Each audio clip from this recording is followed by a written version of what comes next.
Hello বন্ধুরা, কেমন আছো তোমরা সবাই? Welcome back to my another blog. আজকে রাতে ডিনার আছে ফুলকো ফুলকো লুচি, তার সাথে আলুর দম ও ছোলার ডাল। আলুর দম বানানোর জন্য এই যে আলুগুলো এইভাবে কেটে নিয়েছি। মামি এদিকে আমাকে মশলাটা করে দিচ্ছে। আদা ও জিরেটা মামি আগেই বেটে নিয়েছিল। রান্না করতে আগে তেমন ভালো লাগতো না, কিন্তু এখন বেশ ভালোই লাগে নিজের মতো করে রান্না করতে। এই যে কড়াইটা বসিয়ে দিলাম, এবার একে একে তেলটা গরম হয়ে এসেছে, আলুগুলো দিয়ে দেবো। আলুগুলো এবার লাল লাল করে ভেজে তুলে নেবো।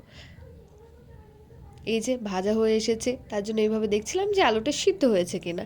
সিদ্ধ হয়ে গেছে, এবার নামিয়ে নিলাম। এই যে মশলাগুলো মামি এদিকে উনুনে ছোলার ডালটা করছে, এদিকে মা লেচি কেটে দিচ্ছিল, ভাই লেচিগুলো গোল করছিল। এই যে তেলে এবার তেজপাত ও গোটা গরম মশলাটা দিয়ে দিলাম। এবার একে একে মশলাগুলো দিয়ে দেবো এবং ভালো করে কষাতে থাকবো যতক্ষণ না মশলা থেকে তেলটা বেরিয়ে আসে।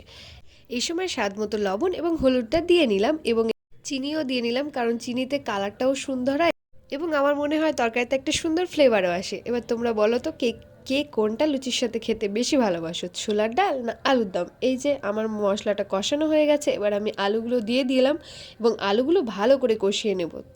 কষানো হয়ে গেছে, জল দিয়ে দিলাম। এদিকে মা এই যে ফুলকো ফুলকো লুচি ভাজছিল, দেখো লুচিগুলো কি সুন্দর ফুলেছে।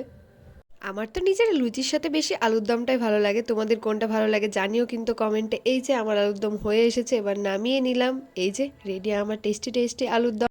ভাই খাচ্ছিল তো আমি ওকে বললাম, ভাই বল খেয়ে কেমন হয়েছে। তো এই দেখো ও কেমন রিয়াকশন দিল, তোমরাই দেখে নাও। আচ্ছা টাটা, দেখা হবে নেক্সট ব্লগে।